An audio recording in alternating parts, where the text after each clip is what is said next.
Friday Night Smackdown, December 4th, 2020 review. The Roman Reigns show. SmackDown continues to be the Roman Reigns show. The only thing on the show you give a shit about is Roman Reigns, and that is a fact, no matter what the fuck it is. So, besides that, alright, let's get into that. Essentially, the show started off, the show first segment was Roman Reigns. They were doing an interview with Caleb Braxton, and it was pretty funny and stuff. Like, it was a great segment. Roman was with Jey Uso, and Paul Heyman. They were doing an interview, and Roman Reigns, he's just looking all like how he's been doing, like that mob boss type mentality character, and he's talking shit about Caleb Braxton, this and that, and then essentially Kevin Owens, he interrupts, and he's getting ready for his match tonight with Otis. Oh shit. And so then that was that. That was a segment. And then like Roman Reigns and Jey Uso, they were leaving, and like Kevin Owens called him like a coward, or he said like he was a bitch. Essentially called him a pussy. And then later on in the night, Kevin Owens cut a promo saying like Roman Reigns is like an a-hole, but he wouldn't say that. Oh, sponsors on SmackDown at Fox, and so a-hole. And then Otis came in. He was about to say it, and so I don't know. They continue with this Otis shit. Who cares? So then they have their match. This was the main event. Otis and Kevin Owens versus Roman Reigns and Jey Uso. Got in this segment, and essentially it was just Jey Uso. He's fired up backstage about what happened, overstepping again, whatever. And obviously you see Roman Reigns, he put his hand on him and gives him a pep talk, reminding him that there's consequences for everything, but he does love him. So, and this is crucial for later, because in the main event, this was the main event, and it was Jey Uso, Roman Reigns versus, obviously, Kevin Owens and Otis. For some reason, it's Otis. I mean, why? I don't know why. But Kevin Owens... Alright, so before the match starts, Jey Uso comes out, and he doesn't come out with Roman Reigns. Roman Reigns then comes out like 5 minutes into the match, starts beating the shit out of Otis, which was great, because fuck Otis.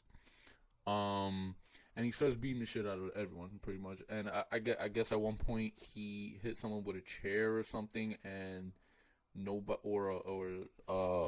what the fuck is that called? No, I think it was the steel steps, and he called it off on the ref, and I guess the ref was intimidated. He didn't call it. But then, Kevin Owens and Otis, they win by disqualification. Although there was no finish account, it was so weird. But I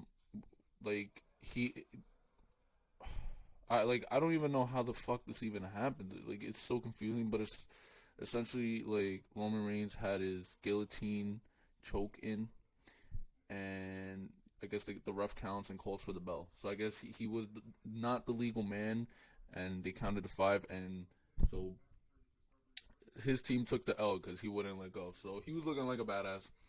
Then they start beating Kevin Owens and Otis after the match. They're beating on Kevin Owens with steel chairs. And then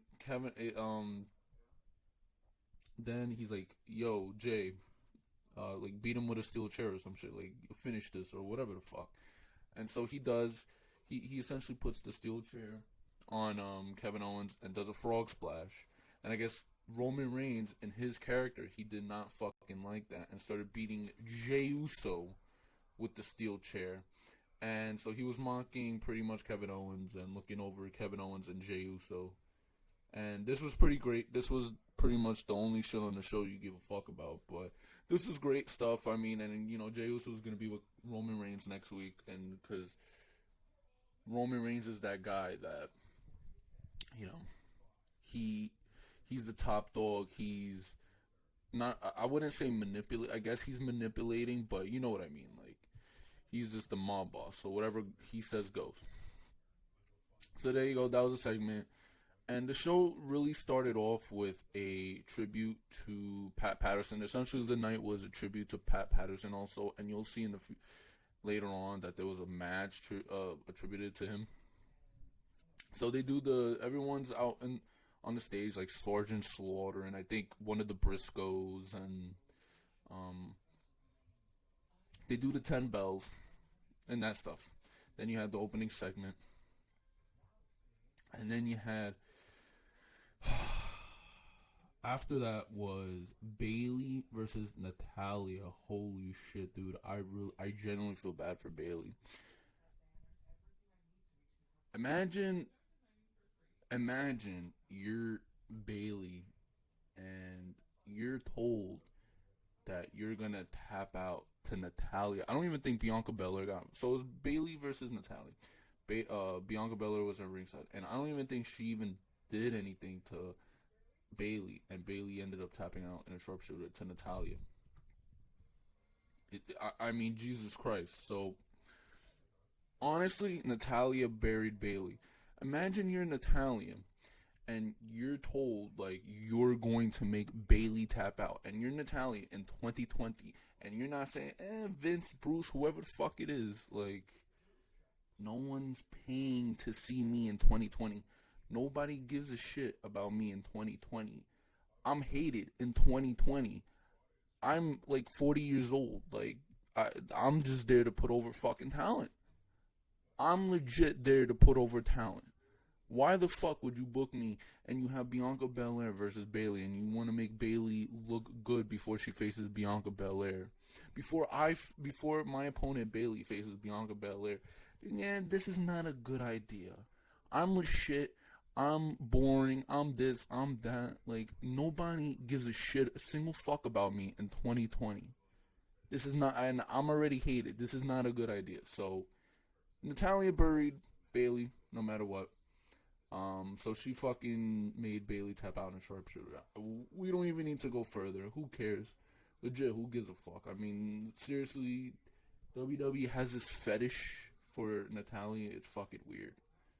Fucking weird. This is the same company that let Cody Rhodes go, but they won't release Natalya. Like, seriously, I don't understand. Anywho, whatever, who cares?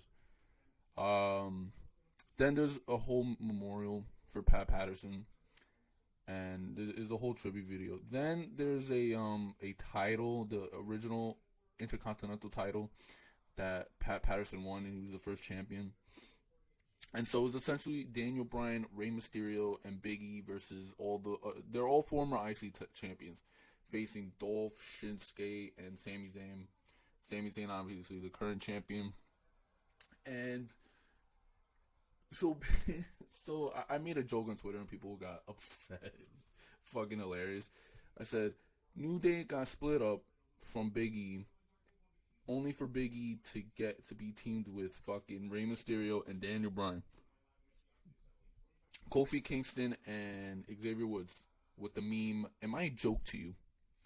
I thought it was pretty funny, and essentially, like, I don't know. Like, obviously, this was look, this match did absolutely nothing. It wasn't really to advance anything. It was to pay respect to Pat Patterson. So, yeah, fine. But I thought it was pretty funny, though.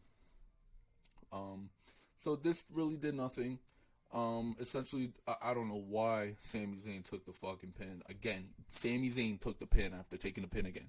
So he got rolled up by, like, Daniel Bryan. They're feuding fine. But, like, Jesus Christ, Dolph Ziggler was right there. So, Big E, he's back. And he's back as solo. But he got new music, and he got the white powder. You know what he used to do. If you don't know, you should probably look that up. And, so that's back. But that was that, and then after the match, like, everyone was gonna beat each other up, and then Dolph Ziggler was like, haha, you guys got beat up, or whatever, and then they started beating up on Dolph Ziggler, so that was great. You know, it was great to see Dolph Ziggler, because who gives a shit about Dolph Ziggler? Obviously, you had the Kevin Owens interview, Otis bullshit. Then you had Carmella and Sasha. I think Carmella violated Sasha. I mean, she's like, oh, I did this easily while you were dreaming this shit your whole life.